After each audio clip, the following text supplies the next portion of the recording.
Joining me right now, Fox News medical correspondent Dr. Marc Siegel, along with the physicist. I got the glasses. Siegel's into it. He got the glasses because he's a good doctor, and he brought me some glasses too. And not being able to see through them is key, by the way, because if you can see through them, they ain't working. And they got to have international safety standards, ISO 12312-2. It has to say it on the glasses. You know, I was surprised when I put them on here, and it's like looking at a box of cardboard. You can't actually see through them when you look into them. Anyway, Michael Guillen's here as well. He's the author of the Null prophecy. And let me start, we'll get to the science of it all here with Michael in just a moment. But like I said, I'm a mom of 3, and I said to my kids, you're not going outside to look at this thing. You can't get glasses anywhere, by the way, Dr. Siegel. I mean, they're sold out everywhere. So I said, no looking at the sun, and I'm right to tell them that. Boy, right? are you a good mom. So let me tell you what the problem is. The problem is on a normal day, Trish, you don't want to look in the sun. The sun warns you. It causes you to tear. It causes you to look away. That's the intensity of sunlight. Guess what? When you have the eclipse, you still have the same amount of radiation entering your eyes, but you don't have the warning sign. No, the sun's not telling you to look away because it's darkened, but you have the same amount of ultraviolet light.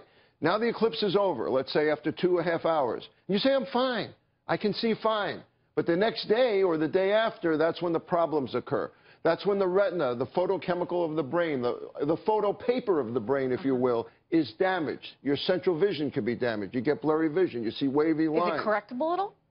50% of the time it's going to go away. That's not a high number, and I don't want your children or anybody risking that, because even if it's just a thin crescent of a sun left, you still can get that damage. You got to stay away from the direct sunlight, even in an eclipse situation. And even in a regular, you know, you should never be looking at the sun, but as you said, you have those normal warning signs, so you would turn away. Let me go over to Michael for a moment and just ask you about, like, how significant this is from a historical perspective. Michael, we're talking about something that hasn't happened since 1918, and it's actually moving over the entire country, all of the United States of America?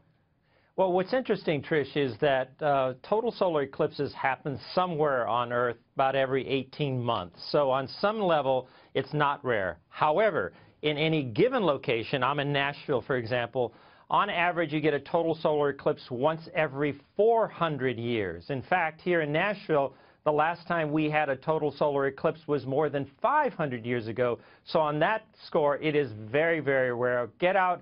But as Dr. Siegel has been indicating, and you too, you have to be safe. You know, if you were ever a kid and used a magnifying glass on a sunny day to burn a hole on a piece of paper, that's exactly what happens to your eye. Wow. Remember, your eye has a lens, right? That's the magnifying glass. And guess where all that sunlight gets focused? Right on the retina, so that's like a piece of paper. So you're basically burning a hole in your retina just like you did on a sheet of paper on a sunny day. You have to be very, very careful. Oh, my goodness. Go ahead. I want to add to that warning, another warning, which is NASA says it's okay to look directly at it when it's total, when it's actually total, but out of that 2 hours and 40 minutes, only about 1 minute or 2 minutes maximum is it completely total. And if you guess wrong, you could end up with damage.